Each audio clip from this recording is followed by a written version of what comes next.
दिशन्तु मे देव सदा त्वदीया दया तरङ्गानुचराः कटाक्षाः श्रोत्रेषु पुंसाम् अमृतं क्षरन्तीं सरस्वतीं संश्रितकामधेनुम्। श्रीगुरुभ्यो नमः। वन्दे संस्कृतमातरम्। सर्वेभ्यः नमांसि। नाटकस्य अन्तिमघट्टे स्मः। वासवदत्तायाः उदयनस्य च चित्रे आलिखितं चित्रफलकं दृष्ट्वा पद्मावत्याः मनसि या तत्र अस्ति वासवदत्ता इति सा एव स्त्री मम समीपे न्यासरूपेण अस्ति इति शङ्का अस्ति। तस्मिन् क्षणे एव ब्राह्मणवेषधारी योगन्धरायणः यः स्वस्याः अनुजां पद्मावत्याः समीपे न्यासरूपेण निक्षिप्य गतवान्, सः अपि आगतवान् अस्ति। अनन्तरं इदानीं न्यासप्रत्यर्पणसमये महाराजः वदति अत्र साक्षिणौ रैभ्यः तथा वसुन्धरा इति धात्री स्तः इति सः तस्य विश्वासः अस्ति। तदा पद्मावती वासवदत्तां तस्मिन् इदानीम् अत्र नाटके रङ्गमञ्चे आनयति, रङ्गमञ्चम् आनयति। तां दृष्ट्वा धात्री तस्याः आकारं दृष्ट्वा सा भर्तृदारिका वासवदत्ता खलु एषा इति अम्मो इति विस्मयजनकः उद्गारः। तदा तत् श्रुत्वा महाराजः झटिति कथं महासेनपुत्री, कथम् इत्युक्ते अत्र कथं सा तस्याः उपस्थितिः अत्र कथम् इति उक्त्वा तत्क्षणमेव देवी प्रविश त्वम् अभ्यन्तरं पद्मावत्या सह। सः आदिशति एतत् कथमपि भवतु, भवती अन्तः गच्छतु, अत्र मास्तु, तद् किमिति किञ्चित् निर्णयं कुर्मः। तदा योगन्धरायणः वदति न खलु प्रवेष्टव्यं, मम भगिनी खलु एषा। सः आग्रहं करोति न अहं तु अनुजां नेतुम् आगतवान् अस्मि अत्र, एवं न करणीयम् इति निराकरोति, अन्तः प्रवेशं निराकरोति। किं भवानाः महासेनपुत्री खलु एषा? पुनः सः तदेव पृच्छति। सः पृच्छति किं भवान् किं वदति, एषा महासेनपुत्री न इति वा इति सः योगन्धरायणः वदति भो राजन्, भरतानां कुले जातो विनीतो ज्ञानवान् शुचिः तन्नार्हसि बलात् हर्तुं राजधर्मस्य देशिकः। इदानीं सः तु योगन्धरायणः इदानीम् अन्य वेषान्तरे अस्ति, ब्राह्मणवेषधारी अस्ति। केवलं तस्य स्वरं श्रुत्वा योगन्धरायण परिचित श्रुतपूर्वः ध्वनिः इति राजा वदति। इदानीं योगन्धरायणः वदति भरतानां कुले जातो विनीतो ज्ञानवान् शुचिः तन्नार्हसि बलात् हर्तुं राजधर्मस्य देशिकः। सः वदति O king, you are born in the race of the Bharatas. You are self-controlled, pure and enlightened. To stop her by force is unworthy of thee. Why should unworthy of thee, who should be the model of kingly duty? भरतानां कुले जातः एषः भरतवंशजातः उदयनः, विनीतः अत्यन्त विनययुक्तः, ज्ञानवान् प्राज्ञः अस्ति, शुचिः इत्युक्ते अत्यन्त पवित्रः। तस्य विषये सर्वे वयमपि जानीमः एव। केवलं वासवदत्तां सः इष्टवान्, तस्य महाराजस्थाने सः अत्यन्त पवित्रः अस्ति, राजधर्मस्य देशिकः। महाराजस्य यदुचितः व्यवहारः अस्ति, आचारः अस्ति, तत्र भवान् उपदिष्ट आचार्यस्थाने अस्ति। राजधर्मस्य आचार्यपुरुषः भवान्। कथं तादृशः भवान् बलात् हर्तुं न अर्हसि। एषा या अस्ति मम अनुजा, तां बलात्कारपूर्वकम् इत्युक्ते आग्रहपूर्वकं भवान् नेतुं न शक्नोति।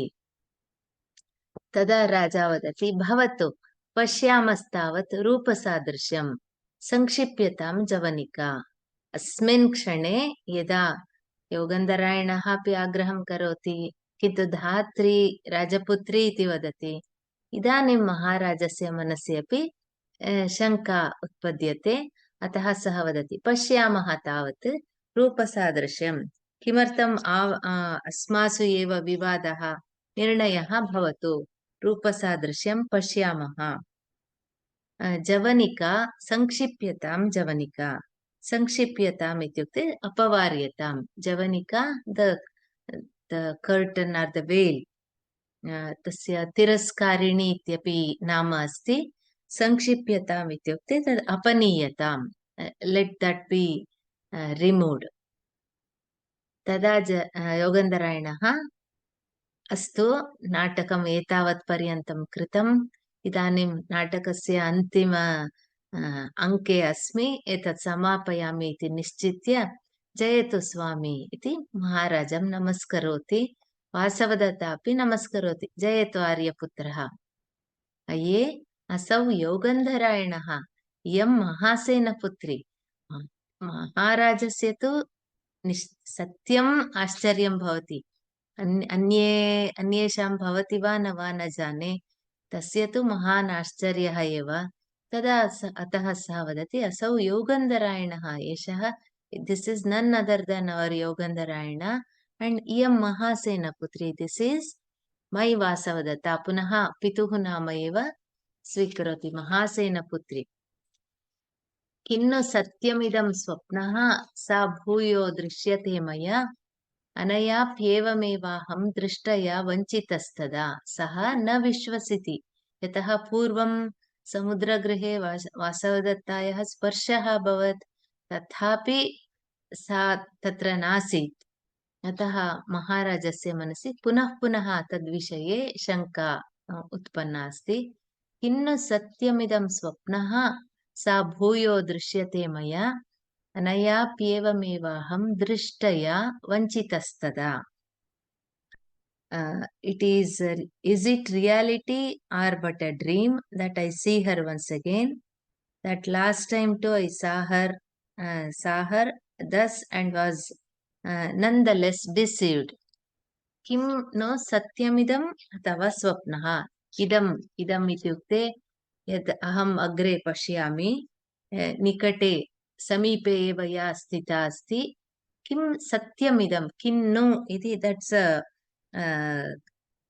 किं, it's a farm of question with stress, with emphasis. किन्नु सत्यमिदं स्वप्नः अथवा स्वप्नः वा एषा। अहं वासवदत्तां स्वप्ने पश्यामि वा पुनः, सा भूयः दृश्यते मया, पुनः वासवदत्ताम् अहं पश्यामि, एषः सत्यं वा स्वप्नः वा। अनया एवमेव अनयापि अहं दृष्टया वञ्चितः। अहम् इत्युक्ते सः उदयनः वदति, तदा इत्युक्ते तत्र समुद्रगृहे दृष्टया अनया, या माम् अवलोकितवती, तया अहं पूर्वं वञ्चितः। इत्युक्ते यद्यपि अहं दृष्टवान् तां, सा अदृश्या अभवत्, अतः पुनः अहं न दृष्टवान् इव कृतः। तद् श्रुत्वा योगन्धरायणः, स्वामिन्, देवी अपनयेन कृतापराधः खल्वहं, तत् क्षन्तुमर्हति स्वामी। देव्याः अपनयेन सः वदति, इदानीं सः क्षमां तस्य पादयोः पतित्वा क्षमां याचते। देव्याः अपनयेन पूर्वं मया भवतः जीवनात् अपनयेन हेड् एतन्मध्ये अन्यः एकः श्लोकः अस्ति, किन्तु कुत्रापि स्वप्नवासवदत्त पाठे न दृश्यते। तत् केवलं दण्डी महाकवेः काव्यादर्शे उदाहरणरूपेण अस्ति, केवलं तत् पठामि। मृतेति प्रेत्य सङ्गन्तुं यथा मे मरणं मतं, सैवावन्ती मया लब्धा कथमत्रैव जन्मनि। पुनरेकवारं पठामि। मृतेति प्रेत्य सङ्गन्तुं यथा मे मरणं मतं, सैवावन्ती मया लब्धा कथमत्रैव जन्मनि. She whom I deemed to be dead and wanted to join in death, this is her, the princess of Avanti. How I have found her again in this very birth. एतयोः श्लोक एतयोः मध्ये तस्य प्रस्तावः अस्ति, किन्तु कुत्रापि नाटके नास्ति। एवमेव पुनः तत्र अहमपि तत्रैव मरणं प्राप्तुम् इच्छामि स्म, इदानीं प्राप्ता इति सन्तोषः। सः योगन्धरायणः महाराजस्य पादयोः पतति। तम् उत्थाप्य योगन्धरायणो भवान् ननु इत्युक्ते तत् एकस्मिन् वाक्ये एव योगन्धरायणो भवान् ननु, you are truly Yaugandharayana, you are my अत्यन्त आप्तमित्रम्। मिथ्योन्मादैश्च युद्धैश्च शास्त्रदृष्टैश्च मन्त्रितैः भवद्यत्नैः खलु वयं मज्जमानाः समुद्धृताः। किमर्थम् एवं वदति इत्युक्ते सः पूर्वं योगन्धरायणेन कृतं साहाय्यं शौर्यकार्यं सर्वं स्मरति।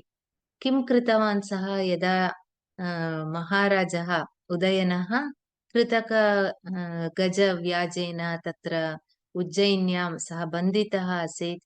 सः अन्य वेषान्तरं कृत्वा उन्मत्त इव, he and Vidushaka in Kathasarit Sagara story that comes, so they come wandering in the streets of Ujjaini, then they come to meet Udayana, then he shows who he is, with the sign language, तथा सः सर्वं उपायं करोति। अनन्तरं वासवदत्तया सह पलायनं कर्तुं तत् सर्वं सः एव करोति। एषा कथा प्रतिज्ञा योगन्धरायणम् इति भासस्य एव अन्यस्मिन् नाटके अस्ति। प्रायः it's lack the first part of this Svapnavasavadatta. तत् सर्वं स्मरति महाराजः। मिथ्योन्मादैश्च युद्धैश्च शास्त्रदृष्टैश्च मन्त्रितैः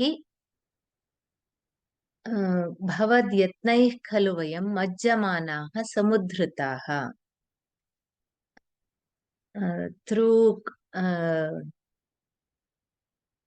through disguise or like a madman, and through wars, through plans described in works on statecraft, all through your exertions have we been saved when we were plunged in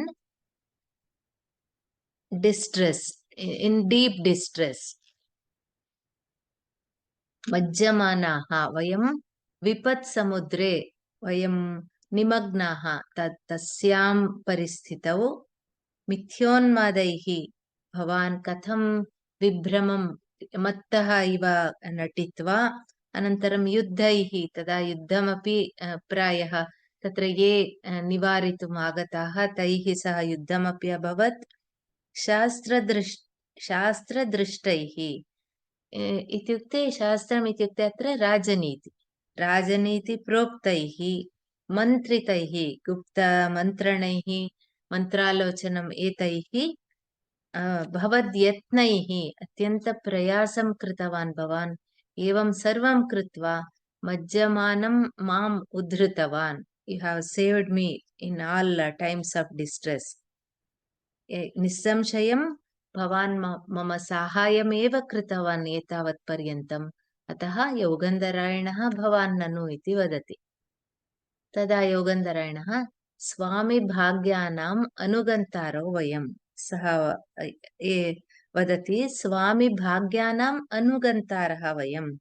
वयं किमपि स्वतन्त्रनिर्णयं स्वीकर्तुं न अर्हाः। स्वामी भाग्य अनुगन्तारः। We just follow how fortune follows you. अहो आर्या खल्वियं। पद्मावती तदा वासवदत्तां पश्यति निश्चयः भवति सा एव वासवदत्ता इति। अहो आर्या खल्वियम्। आर्ये सखीजनसमुदाचारेण अजानन्त्यातिक्रान्तः समुदाचारः तत् शीर्षेण प्रसादयामि। पद्मावती अपि एतत् सर्वं तत्रैव स्थित्वा पश्यन्ती आसीत्। सा तस्याः मनसि अपि किम् एषा महाराज्ञी वासवदत्ता एताम् अहं मम अन्तःपुरे केवलम् एक सामान्य स्त्रीवत् तया सह मया आचरितम् इति भावः। सखीजनसमुदाचारेण।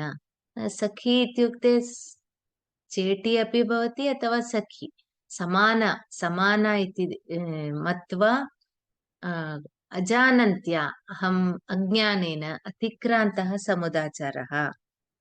अतिक्रान्तः उल्लङ्घितः समुदाचारः मम शिष्टाचारः उल्लङ्घितः तत् शीर्षेण प्रसादयामि।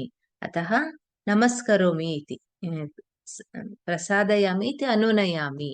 I feel bad for treating you like my equal. तदा वासवदत्ता पद्मावतीम् उत्थाप्य उत्तिष्ठोत्तिष्ठा विधवे उत्तिष्ठ अर्तिस्वं नाम शरीरम् अपराध्यति। वासवदत्ता ताम् उत्थापयति। अविधवे इत्युक्ते सुमङ्गली इति। उत्तिष्ठ अर्थिस्वं नाम शरीरम् अपराध्यति। अर्थिस्वम् इत्युक्ते अत्र एषा तु न्यासरूपेण स्थापिता। भवती तु अहं वासवदत्ता इति न ज्ञातवती, अतः मम शरीरम् अपराध्यति। अत्र कारणं भवती न, न्यासमिति मत्वा भवती एवं कृतवती। That means my situation is to be blamed, not you. तदा पद्मावती वदति अनुगृहीतास्मि। वयस्य योगन्धरायण देव्यपनये का कृता ते बुद्धिः।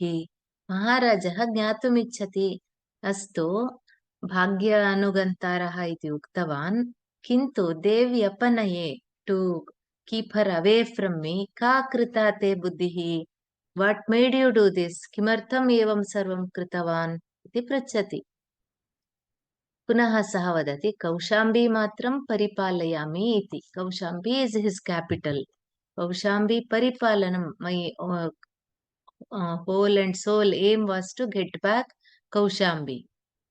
Then पुनः राजा पृच्छति अथ पद्मावत्याः हस्ते किं न्यासकारणम्। अस्तु भवान् किमपि वदति एवं कारणमिति। अत्र पद्मावत्याः हस्ते न्यासरूपेण किमर्थं वासवदत्ता निक्षिप्ता। तदा वदति पुष्पकभद्रादिभिः आदेशिकैः आदिष्टा स्वामिनो देवी भविष्यति इति। पुष्पकभद्रः सः दैवज्ञः। सः पूर्वम् उक्तवान् खलु पद्मावती इदानीं सः वदति पुष्पकभद्रादिभिः आदेशिकैः आदिष्टा। with this one sentence itself he means that यदि वासवदत्ता जीविता स्यात् कथं भवान् अन्य विवाहं करोति स्म। पुष्पकभद्रादिभिः दैवज्ञैः एषा भवतः पत्नी भविष्यति इति उक्तम् आसीत्, किन्तु स्वामिनः यदि वासवदत्ता जीविता अस्ति एतत्तु कथमपि सम्भवः न इति एवं सर्वम् एकेन वाक्येन एव तस्य अभिप्रायः एवम् अस्ति। तत् श्रुत्वा महाराजः पृच्छति इदमपि रुमण्वता ज्ञातम्। सः ज्ञातुम् इच्छति के एतत् सर्वं जानन्ति इति। इदमपि, इदम् इत्युक्ते वासवदत्ता मृता न, अत्र अस्ति न्यासरूपेण अथवा वेषान्तरेण अस्ति, एतत् सर्वं रुमण्वान् जानाति वा? किञ्चित् स्मरन्तु। महाराजः मृगयां समाप्य आगतवान् लावाणके। तदा किम् अभवत्? वासवदत्त अग्निदुरन्ते नष्ट। तां रक्षितुं यौगन्धरायणः अपि अग्निं प्रविष्टवान्। उभयोः उभावपि मृतौ जातौ इति। तदा महाराजः अपि अग्निं प्रवेष्टुम् इच्छति स्म। तदा रुमण्वान् मन्त्री सः अमात्यः वारितवान्, कथमपि सान्त्वयित्वा महाराजम् अन्यत्र नीतवान् आसीत्। अतः सः पृच्छति, इदम् अपि एवम् एतत् सर्वम् अभवत् इति एतदपि सः जानाति स्म किम्? योगन्धरायणः, स्वामिन् सर्वैरेव ज्ञातम्। सर्वैः इत्युक्ते अत्र ये राज्यप्राप्तिविषये समुत्सुकाः स्वामिभक्ताः सर्वैः ज्ञातम् इत्युक्ते प्रायः 500 जनाः। अहो, शटः खलु रुमण्वान्। शटः इत्युक्ते वञ्चकः, मां वञ्चितवान् सः। कोपेन न वदति, किन्तु एवं सर्वं जातं खलु इति। स्वामिन्, देव्याः कुशलनिवेदनार्थ इदानीं यौगन्धरायणः वदति, यतः एतत् सर्वम् अनन्तरमपि तेषां विषये कर्तुं शक्यते, अतः इदानीं प्रथमकर्तव्यं किम्? स्वामिन्, देव्याः कुशलनिवेदनार्थम् अद्यैव प्रतिनिवर्तताम्। अत्र भवान् रैभ्यो अत्र भवति च। सः अत्यन्त दक्षमन्त्री अमात्यः योगन्धरायणः। अतः अस्मिन् क्षणे किं करणीयम् इति स्मारयति महाराजम्। देव्याः कुशलनिवेदनार्थं वासवदत्ता मृता न, सा कुशलिनी एव अस्ति, पुनः प्राप्ता अस्ति। एतत् सर्वम् एतां वार्ताम् अद्यैव प्रतिनिवर्ततां। तत्र उज्जयिनीं वत्सदेशं गत्वा सर्वेभ्यः निवेदनीयम् इति एषः निवेदयति। तदा राजा वदति, न सर्वमेव वयं यास्यामो देव्या पद्मावत्या सह। सर्वं तत्र इदानीं मङ्गलकरमेव जातं। न वयमेव इतः गच्छामः। अत्र क्षम्यताम्, अत्र तु सः सत्यं वत्सदेशे एव अस्ति। इदानीं महासेना अङ्गारवती तेषां निवेदनार्थं, यतः तैः एव सन्देशः प्रेषितः खलु। उदयनस्य इदानीं चित्रफलकौ अनन्तरम् अङ्गारवती अपि सन्देशं प्रेषितवती। महासेनः अपि राज्यप्राप्त्यर्थम् अभिनन्दनं सर्वं कृतवान्। तदर्थं पुनः तेषां पुत्री मृता न इति वार्तां श्रावयितुं तदा राजा वदति, न सर्व एव वयं यास्यामः, वयं सर्वे तत्र गमिष्यामः देव्या पद्मावत्या सह। अत्र पद्मावती अपि अस्माभिः सह आगमिष्यति। वयं सर्वे मिलित्वा गमिष्यामः यदा ज्ञापयति, यथा वदति तथा इति। अस्तु, अत्र उदयन वासवदत्तयोः समागमः, योगन्धरायणस्य यः उपायः आसीत्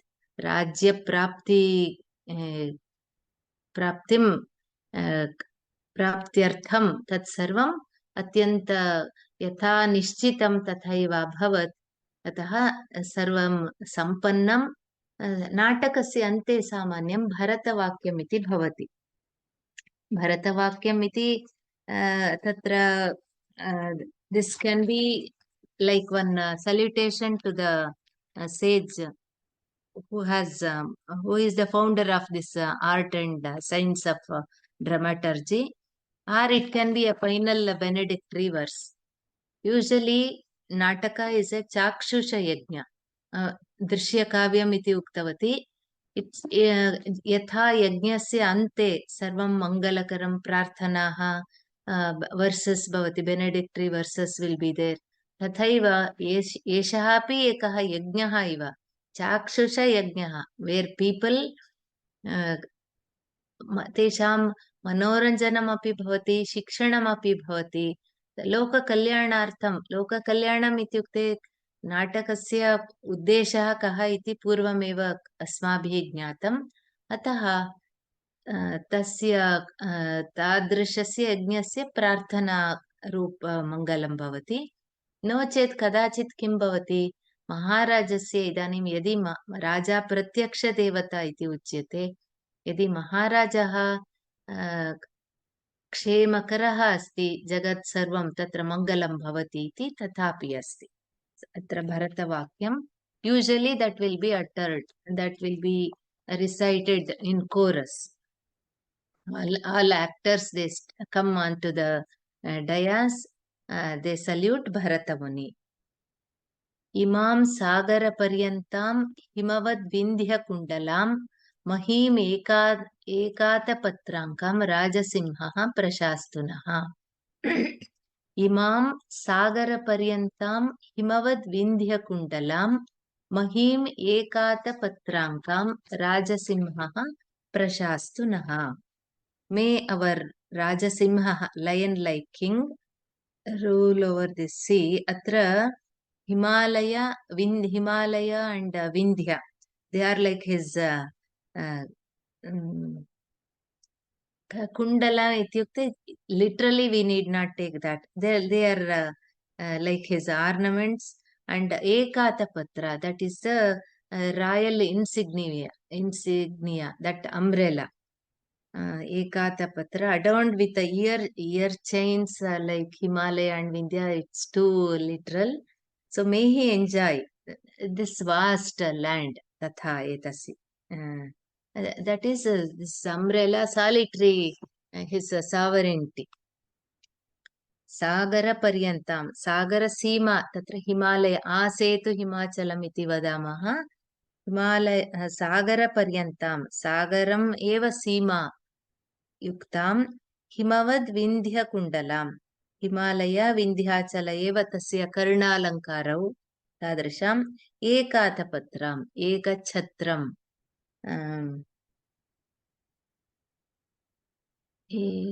आतपत्र, इट्स् एन् अम्ब्रेला, एकातपत्राम् इमां पृथिवीम्, महीम् अस्माकं राजसिंहः एषः महाराजः उदयनः प्रशास्तु, प्रशासनं करोतु इति सर्वे वदन्ति।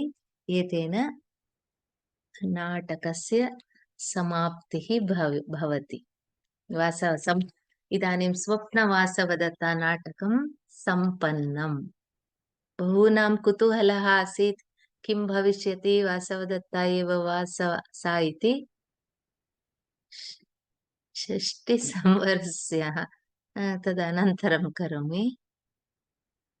अस्तु, प्रश्नाः सन्ति चेत्। मैथिली श्रूयते वा भगिनी? श्रूयते वा भगिनी? नमस्ते भगिनी। नमस्ते। मम एकः सन्देहः अस्ति। आदौ एव योगन्धारायण किमर्थं महासेनां प्रति गत्वा सहायं न पृष्टवान्? तदा वासवदत्तायाः उदयनस्य महिषी इति स्थानं तथैव रक्षति स्म इति वा? किमर्थम् एतादृश?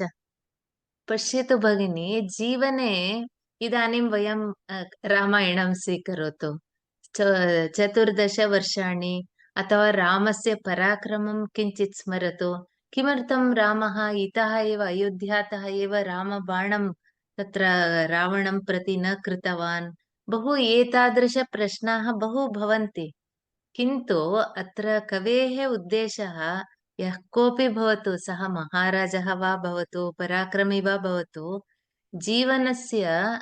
जीवने बहु सङ्कष्टाः भवन्ति अथवा एतादृशपरिस्थितयः भवन्ति। सः अभिमानी, एषः महाराजः, यदि यथा भवती उक्तवती, तदा सः किमर्थम् उज्जयिनीतः पलायनं करोति? सः तत्रैव बन्धितः, कथमपि जामाता, in Kannada they say मने अळिय, घर जमाई, तथा भूत्वा तत्रैव भवितुं शक्यते स्म। किन्तु तस्य स्वाभिमानः अस्ति। इदानीं वासवदत्तायाः अपहरणं कृत्वा पुनः तस्य समीपे एव कथं साहाय्यं याचते, तस्य अभिमानस्य किञ्चित् भङ्गः भवति। अनन्तरं जीवने कदाचित् सर्वं वयम् एवमेव किं कष्टं विना सर्वम् एवं कुर्मः इति अपि न भवति खलु? Ah, the story would have been different, but it doesn't happen that way. See, our job is to take this story as Basa has written. Yes. We A cannot see all these assumptions or whatever you want, how you want the story to be, that we can do in our mind. But when Bhasa has given this, we have to follow Yeah, whatever is there. his intention was to give this story. That's why. Yes. Moreover, Yes. see, though it is just, though it appears to be just a love story of Udayana and Vasavadatta, throughout he has seen how the conflicts in life, how they get over it, tata, and what is true love, where you can that so many definitions we can derive out of this, isn't it? Yes. केवलं had, प्रीतिः इत्युक्ते तत् एकमुखी न, यत्र त्यागः अस्ति स एव सा प्रीतिः महती इति। एवम् अनन्तरम् अमात्यलक्षणं किं, सर्वं बहु विषयाः सन्ति.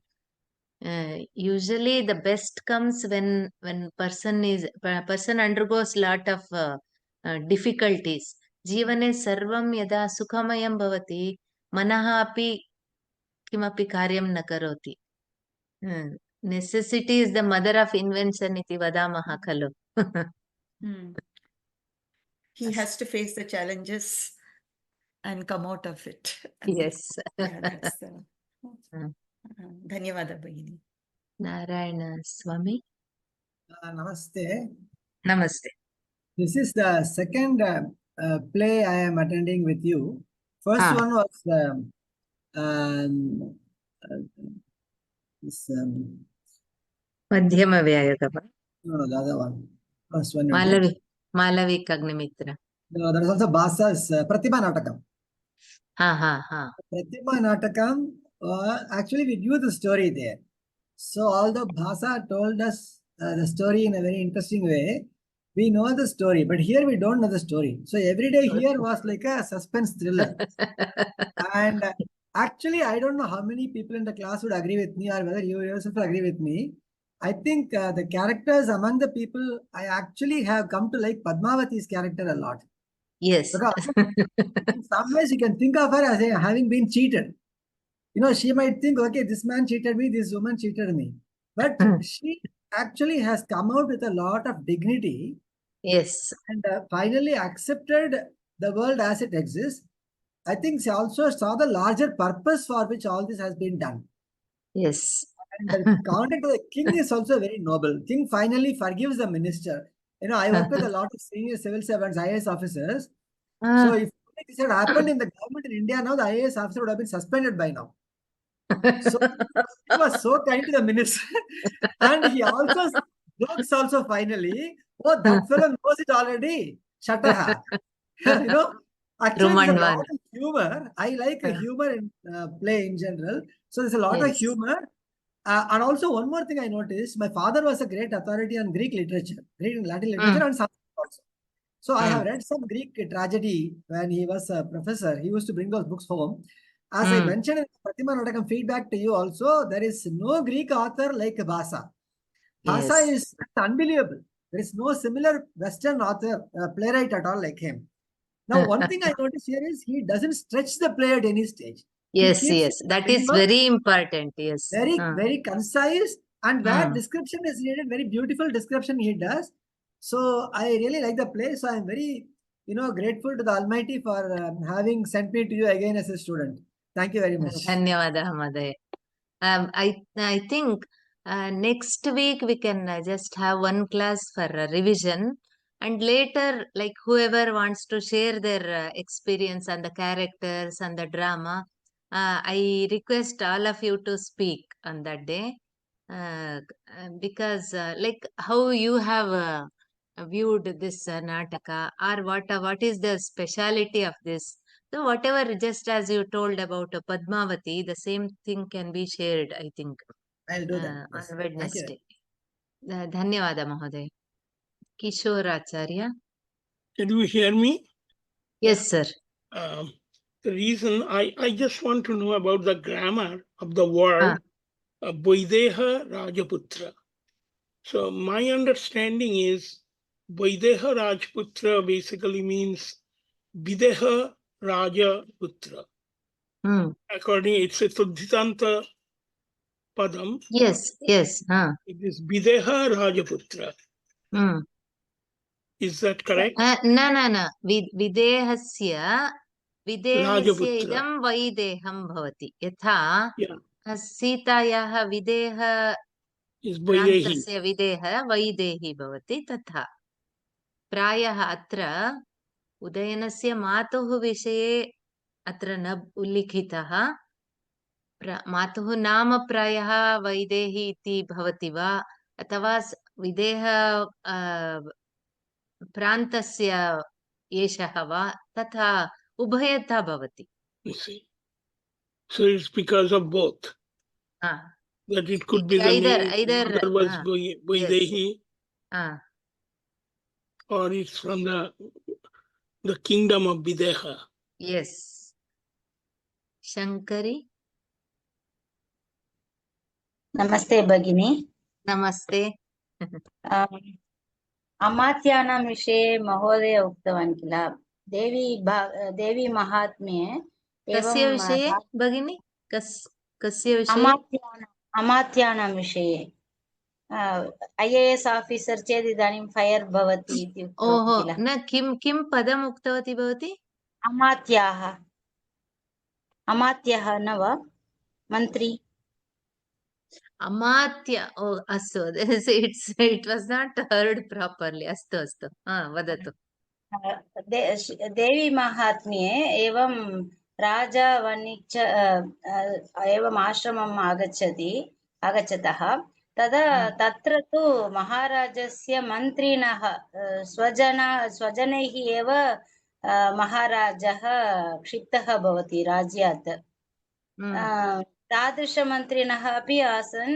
एवं राज्ञः उन्नतिं पश्यन्ति इति मन्त्रिणः अपि आसन् इति सत्यं.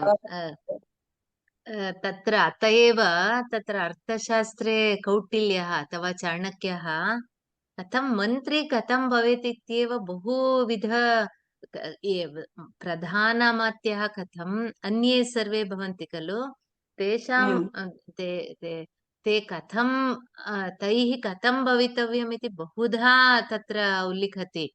And if you have read this Vishakadatta's Mudra Rakshasa, who was a chief minister of these Nandas, very, very loyal minister.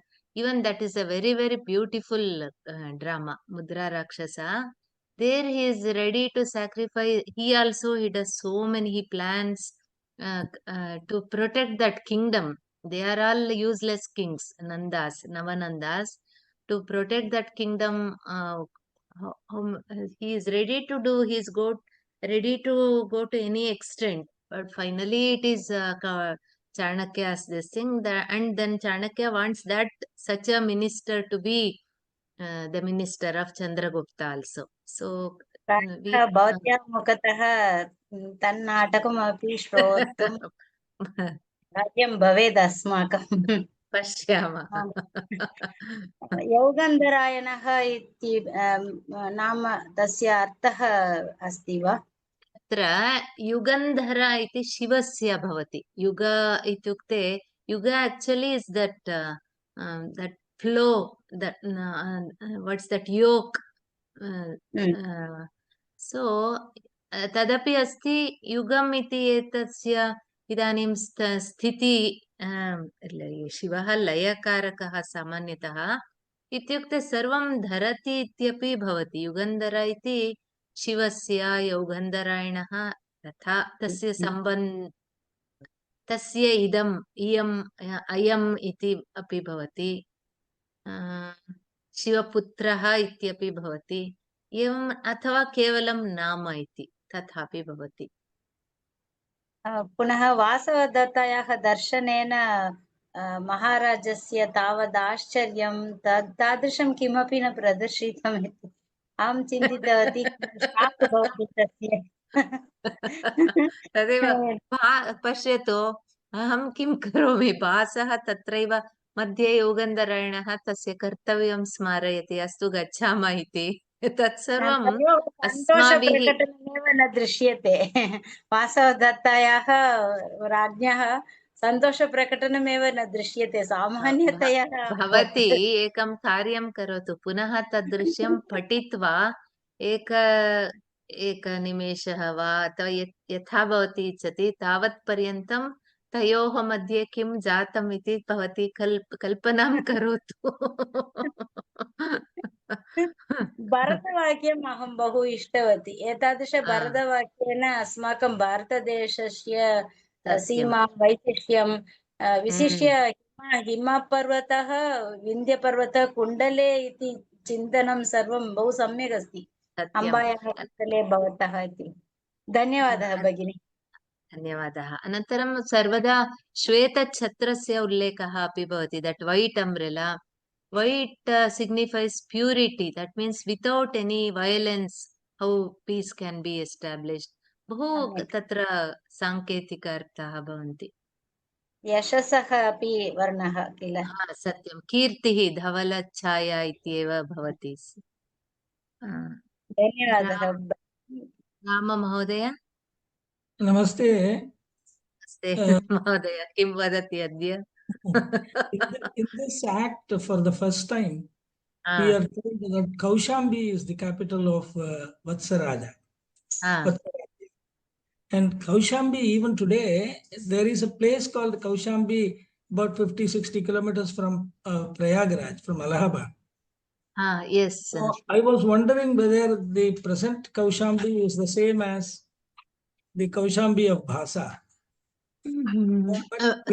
Same means it must have been now even so many places like that. But this Bhasa's this thing is much where he belongs to 1st century, I think. So definitely it must have been the same, but the expanse or vastness that might have been changed now. It is interesting to actually do some research on this, because Kaushambi later became a Buddhist center. Kaushambi was known for Buddhist studies and all that at a later time. And Bhasa was much before Buddha, probably. I don't know. But then this Kaushambi must have been very rich in terms of Vedic culture and all those things, and some Sanskrit studies, that area. So it's interesting. Even Nalanda, the Nalanda became popular only after this Buddhist thing, but the libraries, the huge libraries existed. So many things are there in history that. Yes, I just want to add, Mahodaya, that this was a very enjoyable drama, and hopefully we may be able to hear Pragya Yogandharayanam also from you. पश्यामः मम आशा अस्ति। अस्तु। नूतनाः सन्ति अद्य। भवानी। नमस्ते महोदय। नमस्ते। भवत्याः संस्कृतं बहळ सरलम् अस्ति महोदय। यदहं जानामि तद् वदामि भगिनी। महोदय, श्लोकस्य अन्वय भावार्थ भवति वा? अन्वय भावार्थ इति ओन्ली एक्स्प्लेनेशन् PDF मध्ये सरल संस्कृते किमपि भावार्थ इति अहं तद्विषये अधिकं न जानामि कथं तत्र अपलोड् भवति खलु पाठः ओन्ली श्लोका अस्ति महोदय तत्र श्लोक ओन्ली अस्ति श्लोका हा। ओन्ली श्लोका अस्ति इदानीं यदा श्रुतवती भवति इदानीं तत् स्वयं तस्य एतत् लेखितुं लेखनं शक्नोति करणीयम् हा। अस्तु महोदय अस्तु सिम्पल् मैथिली संस्कृते लिखितुम् अर्हति किल हा महोदय हा शक्यते शक्यते वासवदत्त and भासा हा धन्यवादः मैथिली क्षम्यतां भगिनी, अहम् आदौ पृष्टवती, अस्तु इदानीं अस्तु किमपि न। पूर्णिमा नमो नमः महोदय। नमो नमः। अर्थिस्वम् इत्युक्ते अर्थिस्वम् अर्थिस्वम् इत्युक्ते that is usually that nyasa, in that it's a technical word there. She has been kept as a deposit in deposit with Padmavati. So she what Vasavadatta means is you did this without knowing my situation. I had been in a lower this thing. Like she says, I did not treat you like an equal. Arthi is yachakaha ityapi bhavati. But here it means that I was deposited from you. Ataha evam iti. One more question is about our assignment. What is expected under the technicality of this drama? तद्दिने अहम् उक्तवती भगिनी, technicality in the sense how Bhasa has portrayed each character, and also you have seen the dialogues, the bhasha, all these they come technicalities, means how as a play this Swapna Vasavadatta stands out. Okay. Means we have to describe each and every patra. You have limitations, Bhagini. You can't describe each and every patra. How can you do that? Main patra means Udayana. The play in total. Whoever wants to speak about this drama, I think Monday we can have it for that. We'll have it. Adya samshayah tatha kimapi asti chet pritsantu. About your opinion, we can have it on one day, on Monday, I think. Savita. नमस्ते महोदय। मम चिन्तनम् अन्ते यदि वासवदत्ता उदयनयोः मध्ये उदयनस्य स्वप्नस्य विषये सम्भाषणम् अभविष्यत् चेत् नाटकस्य अन्त्यं मधुरतरम् अभविष्यत्। न भगिनी, अहम् उक्तवती खलु पूर्वमेव, भासः तु तत्सर्वं न वदति। यदि वयम् इच्छामः, viewers whatever they can imagine. Yes, he is very clever. Many times everything need not be spoken, Bhagini. Yes. You can just visualize how Udayana looked at Vasavadatta, or what was Vasavadatta's reaction. All that you can imagine. Asmakam kalpana loke vayam viharam kurmaha. तत्र कोऽपि निर्बन्धः नास्ति खलु, भवती यथा इच्छति तथा कर्तुं शक्नोति. So whatever as somebody else told, we are nobody to tell it should have been like this, like that. Bhasa has written, we are doing it. Sharada is there? Namaste, Bhagini. Namaste.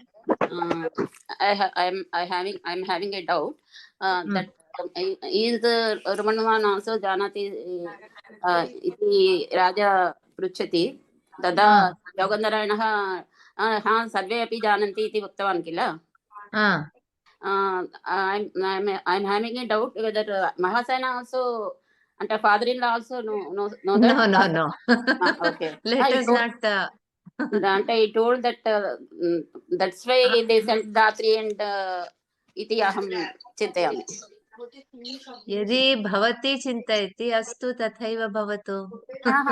You told that like that iti aham just I had some न disturbance. न न न अहं किम् उक्तवती इत्युक्ते राजप्राप्तिविषये ये ये उत्सुकाः तस्य अमात्यः रुमण्वान् he was also one of the ministers.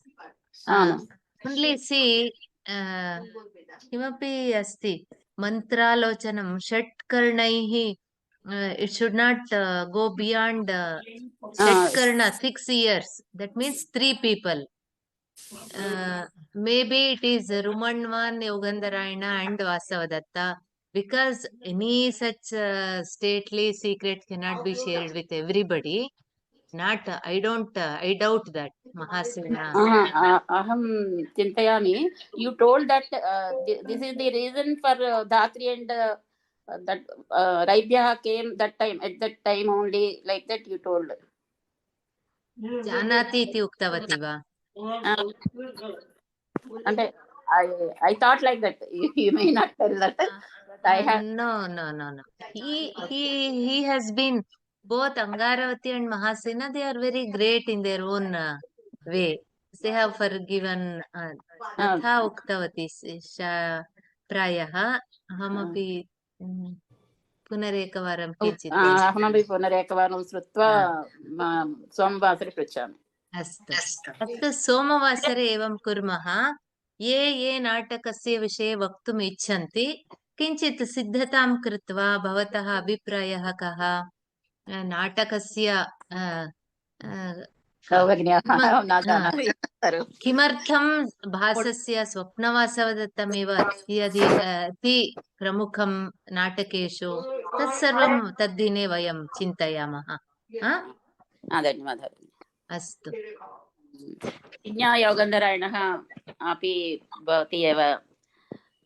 प्रतिज्ञायोगन्धरायण has when you have done the next part, I don't think pratigna you need your pratigna yogandarayana now. Okay. अस्तु अत्र समापयामः अद्य.